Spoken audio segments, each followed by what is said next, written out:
This video is going to be interesting. Even if you have heard 1,000 different reports about the Israeli-Palestinian conflict, I promise you that this will give you a new perspective. I will be talking about the settlements, the occupation, the two-state solution, Islam, Jerusalem, the solution, and a whole lot more. Before I break down the Palestinian narrative, a small trigger warning. I like facts. If you don't like what I'm saying, then bring me facts that contradict what I'm saying. If I say that Jerusalem is not mentioned in the Quran, or that the Jews said yes to the partition plan in 1947 and the Arabs said no, or that there was no such thing as a Palestinians in the 18th century, then feel free to prove me wrong. Send me a link to a letter from a pilgrim to the land of Israel who says that he met a nice Palestinian. I'm asking you to challenge me. If you just write me that I'm Zionist or that I'm biased or that I've received money from the Israeli government to make this video, those aren't actually arguments. And for your information, I am completely against the current government of Israel. The good thing about Israel is that, unlike most of the Arab Muslim countries, Israel is a democracy. I'm not afraid of the government preventing me from expressing my thoughts. Israel is not Iran or Syria or Egypt or Saudi Arabia or Gaza, and I don't delete comments. Some people are 100% for Israel and some are 100% against it. I'm aiming for the middle ground.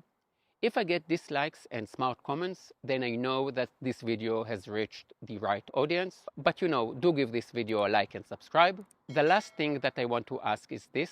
Don't use bombastic language in your comments if you don't have the numbers to support it. Ethnic cleansing is a very powerful expression. If in 1948 there were around 700,000 Palestinians and today there are 7 million in the land of Israel, you can't really use this term. However, if you want to use the words ethnic cleansing, you can do so to describe what happened to the Jews in Arab countries. In Morocco in 1948, there were 265,000 Jews. Today there are around 2,000. In Iraq, there were 135,000 Jews in 1948. Today there are fewer than 10. Algeria used to be home to 140,000 Jews. Today there are fewer than 50, and I can go on. It is Muslim countries who perpetrated ethnic cleansing on the Jews. But this statement doesn't quite cover what has been happening. Muslims have been doing this to all minorities, not only to the Jews. If you zoom out, you will see that 100 years ago, there were many Christian communities and other small ethnic groups in the Middle East. They are all being wiped out by Muslims. For some reason, the Western world, the Christian world, doesn't want to talk about it. As a Jew, I care about what is going on with Jews all over the world, and I find it very odd that Christians don't really care about Nazareth or Bethlehem, which are kind of important to the followers of Jesus and used to be 80% Christians 50 years ago and now are 80% Muslims. The same goes for Christians in Syria, Lebanon, and Egypt. In Nigeria, Muslim organizations have murdered thousands of Christians. 2 million Christians have fled Iraq and become refugees in the last 2 decades, but no one seems to care about them, neither the media nor the universities. Everyone is obsessed with the Palestinian refugees. Did you know that the UN has 2 agencies for refugees, one for hundreds of millions of refugees all over the world, and another one called UNRWA, which is only for the most privileged refugees on earth, the Palestinians? Don't just take my word for it. Check it out for yourself. So let's talk about the story the Palestinians like to tell and the media like to repeat. The Palestinians lived in Palestine for hundreds of years. They lived peacefully alongside a small Jewish minority until the rise of Zionism, a colonialist movement which, under the umbrella of the European imperial powers, started kicking the Palestinians out of their land and homes, causing the current situation. And now for the facts. In the long history of the land of Israel, there was never such a thing as a Palestinian people until the 20th century. Millions of pilgrims have come to the land of Israel over the last 3,000 years. They've come across Jews, Arab, Christians, Muslims, Druze, Turks. They've never met a Palestinian. Now you might say, regardless of whether they have existed as a nation, all people should enjoy human rights and all people should have the right to identify themselves as they wish. And I agree. You have the right to identify yourself however you like, but you don't have the right to reinvent history. And the history of the region is very clear. This is probably the most documented piece of land on the planet. There is a very good book, a very ancient and popular book about the connections of the Jews to Judea. It is called the Bible. Now, wait. I know what you are thinking. He's going to say that God gave this land to the Jews. And no, if you believe that God gave this land to the Jews, great. And if not, also great. The undeniable point is that there is a strong connection between the Jews and the land of Israel. There are thousands of books from the last 3,000 years that write about Jews and the land of Israel. And in archaeological digs, we find Jewish coins, Jewish texts, and Jewish artifacts. There isn't a single book or piece of archaeological evidence that point to a Palestinian people. You don't like what I'm saying? Then prove me wrong. But it is much more than that. The connection of Christian and Muslim to Jerusalem is based on the Jewish connection. Jesus was Jewish, and the connection of Muslim to Jerusalem is also based on the Jews. Let me explain. I will go even further and say that Jerusalem was never the capital of a Muslim empire. It was always Cairo, Damascus, or Baghdad. Jerusalem was mostly important to the Muslims when they were fighting against the Jews or the Christians. Under Muslim rule, Jerusalem was often a very neglected city. This makes sense as Jerusalem, which is mentioned some 600 times in the Jewish Bible, isn't even mentioned once in the Quran. Chapter 17 of the Quran talks about the night journey of Muhammad. He ascended from Al-Aqsa, which means the most faraway mosque. How did it come to be associated with Jerusalem? In order to understand this, you need to go back to the Jews. The Jews had two temples on what is now known as Temple Mount. The temples were located on the holiest site for the Jews, which is the top of Mount Moriah. The first temple was destroyed by the Babylonians, and the second was destroyed by the Roman Empire. 60 years after the Romans destroyed the temple, the Jews rebelled again, and the Romans changed the name of the region from Judea to Palestina, and this is how the name came to be. It was intended to disconnect the Jews from the name Judea. 700 years after the destruction of the temple, the Muslims colonized the land of Israel and said that Muhammad ascended to heaven from the place where the Jewish temples stood. Now, at this point, you may well be saying, what? The Muslims believe that Muhammad ascended to heaven from the exact same spot that is the holiest site for the Jews, and this is not written in the Quran? Yes, and if you find it strange, that's because you don't know Jerusalem. Nothing makes a place more holy than competition with another religion. The Muslim took the place which was the holiest for the Jews 1500 years prior to the existence of Islam and made it their third holiest place. Don't believe me? Here is a pamphlet of the Waqf, the Muslim authorities, that say that this is the location of the Temple of King Solomon. Although what I'm saying here is very basic history, there is a good chance you don't know about it, and I don't blame you. You hear so much about the conflict, but the media tends to forget the basics. Jerusalem was always the center of Jewish life. Muslims turn their back on Jerusalem when they pray towards Mecca, and Jews pray towards Jerusalem. When Jews get married, part of the ceremony is to say that we will never forget Jerusalem. Jews have almost always lived in Jerusalem, even under the harshest conditions. Since the 13th century, the Muslims haven't allowed the Jews to pray at their holiest site, the Temple Mount, and the Jews have had to pay extra taxes and suffer harassment. They have even had to pay the Muslims a fee to pray at the Western Wall, the closest to the Temple Mount they were allowed to pray. The Islamization of Jewish sites hasn't only happened in Jerusalem. In Hebron, one of 4 cities that are holy to the Jews, there is the Cave of the Patriarchs, which according to tradition is the place where Abraham was buried. To humiliate the Jews, Muslims didn't allow them to enter the building, and Jews were only allowed to walk up to the 7th step. Only in 1967, when Israel liberated Hebron, were Jews allowed for the first time in 700 years to enter the second holiest place for Jews. Why do I say liberated Hebron and not conquered? I will get to that in a minute. And now we get to the interesting part, the 19th century and Zionism. Jews have always migrated, or as we say in Hebrew, gone up to the land of Israel. In the 17th and 18th centuries, Jews came from all over the Jewish world, from Europe, from North Africa, from Yemen, in small numbers due to the harsh conditions, but there was always a steady movement of Jews coming to Israel. The first Zionist Congress was held in 1897, but 50 years beforehand, in the 1850s, there were more Jews than Muslims in Jerusalem. In the rest of the land, yes, there were more Muslims, but it is important to know that even before the start of the Zionist movement, there were dozens of Jewish settlements in the land of Israel. In the last decades of the Ottoman Empire, as in all empires, there were lots of different groups. Some groups got bigger with time, some smaller, some bought land, some sold land.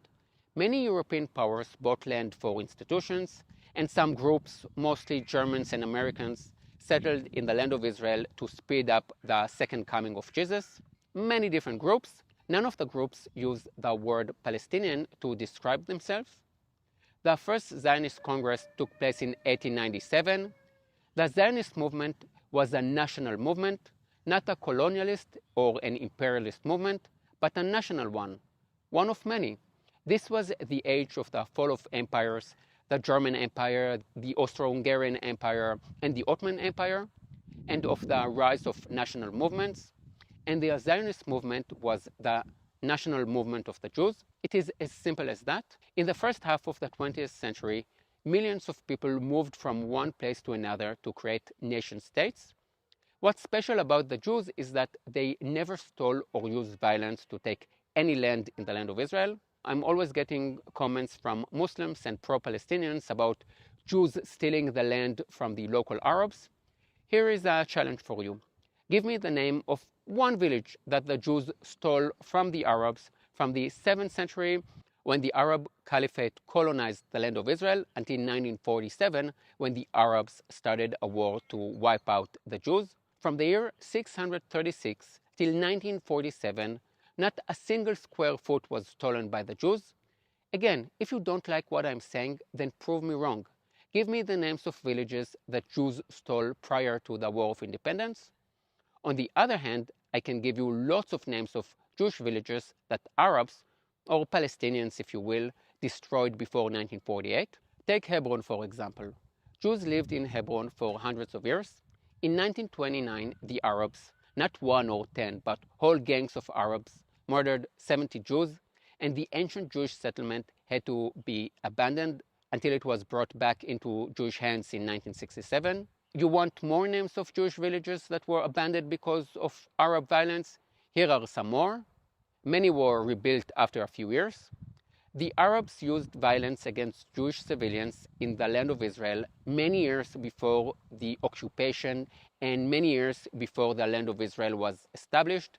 And by the way, they didn't only use violence against the Jews. Christians suffered as well. Remember the German and American settlements I told you about?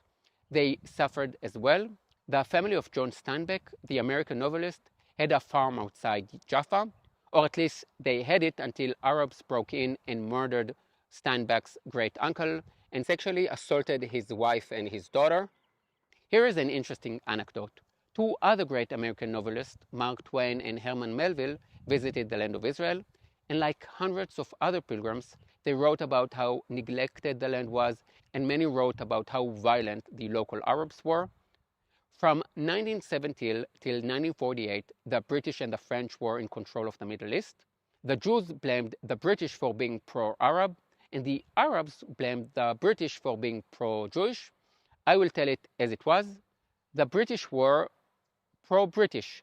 They had two main interests in the region: to have oil flowing from Iraq to the port of Haifa, and to ensure the Suez Canal remained open.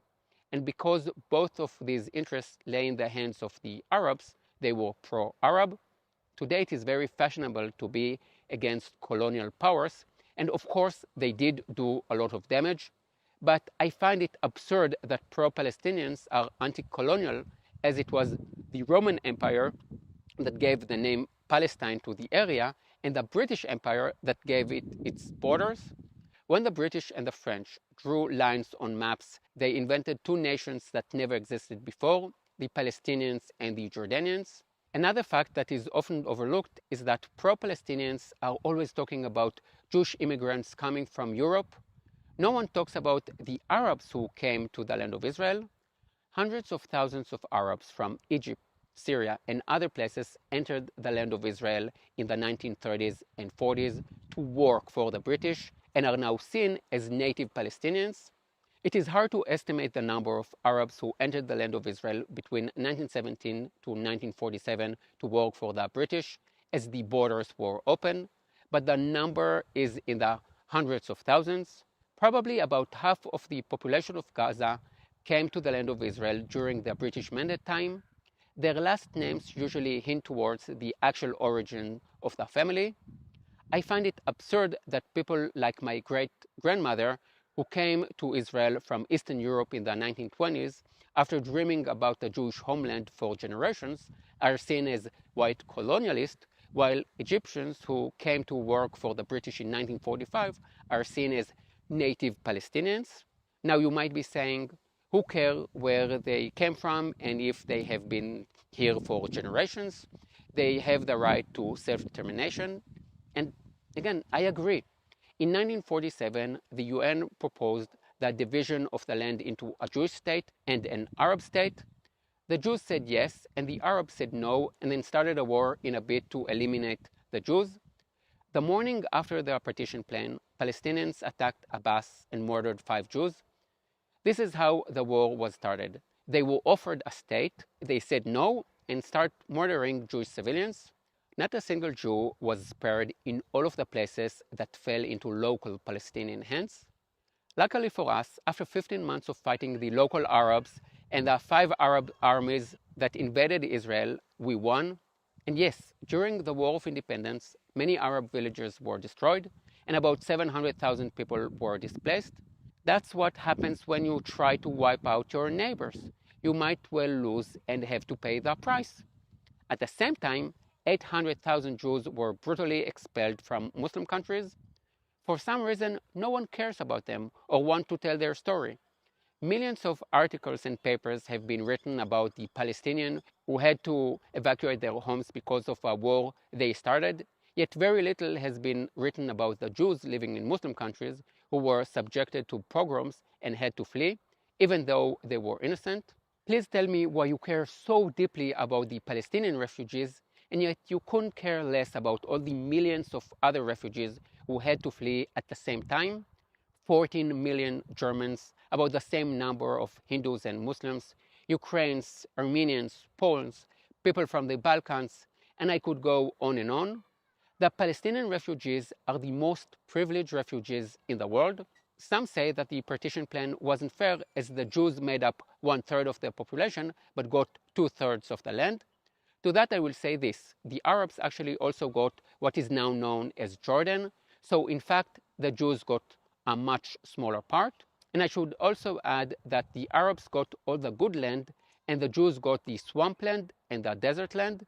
And now I'm going to state a fact that is definitely going to annoy all the haters of Israel.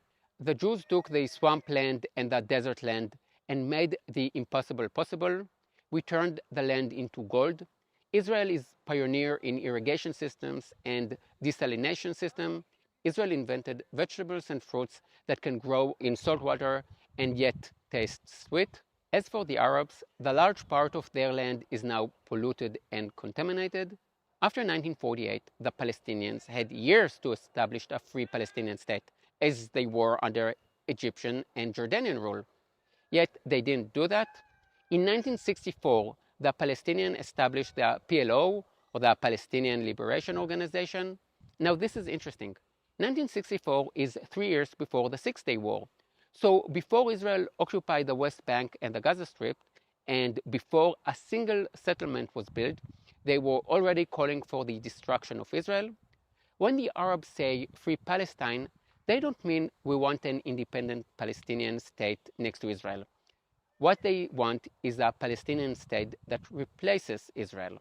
The Palestinians kept rejecting all offers made to them from 1947 till 2008, when Ehud Olmert, the Israeli Prime Minister, offered the Palestinians all the West Bank and East Jerusalem as their capital. They said no to every offer that was made to them, invested all the money they received from the world in terror, and then cried that they were their victims. The Palestinians do have a harder life than we Israelis, but they only have themselves to blame. So what is the solution? When will there be peace? Not in the near future, because this conflict is not about the land. I've already told you that even before the Six-Day War and even before 1948, the Palestinians were trying to wipe out the Jews. Here is another example. Take Gaza. In 2005, Israel withdrew from the Gaza Strip. Gaza is an Israeli and Jew-free area. The Palestinians get more money than any other group on the planet, from the US, from the European Union, from Arab countries, from the UN. And what do they do with this money? Infrastructure, education? No. They build tunnels and buy weapons to kill Jews. Why do they do that? The Hamas constitution makes it very clear. The first sentence is, Israel will exist until Islam wipes it out. It doesn't say we want peace. It doesn't say we want a Palestinian state. It clearly says until Islam wipes it out. They want a Muslim caliphate. I respect Hamas for one thing only, for actually expressing and being clear about what they want, which is to eliminate Israel. Personally, I want the Palestinians to have a democratic state with human rights and freedoms, and I wish for all Arabs and Muslims to have the same, but what I want is not necessarily what they want. To solve the problem, you need to understand the problem, and the problem is made up of two things. One which Westerners don't understand anymore, religion, and one which Westerners don't want to talk about, values. Religion plays no role at all in European politics. In the US, politicians do say God bless America, and the debate surrounding abortion is partly religious. But when it comes to foreign policies, you don't hear American generals talk about spreading the word of Jesus. In the Muslim world, it is very different. When Arabs kill Jews at a music festival, or Christians in a school in Nigeria, or one another in Syria, Yemen, Libya, what is it they shout? Allahu Akbar, God is great. Jihad is a religious war against the infidels. To many Europeans, the words infidels and heresy probably remind them of dark days that played out hundreds of years ago, when Catholics and Protestants were killing each other. Sadly, this is still the situation in some parts of the Muslim world. Just think about the organizations you hear about in the Muslim world: Hamas, Hezbollah, Islamic Jihad, ISIS, Al-Qaeda, Boko Haram, the Taliban. These aren't national organizations. They are all religious organizations. Now let's talk about the bigger issue, values. Lots of people run from this as if they were running from fire, because the biggest concern is potentially being called a racist. I want to be 100% clear here, although I know that some will do their best to misunderstand me.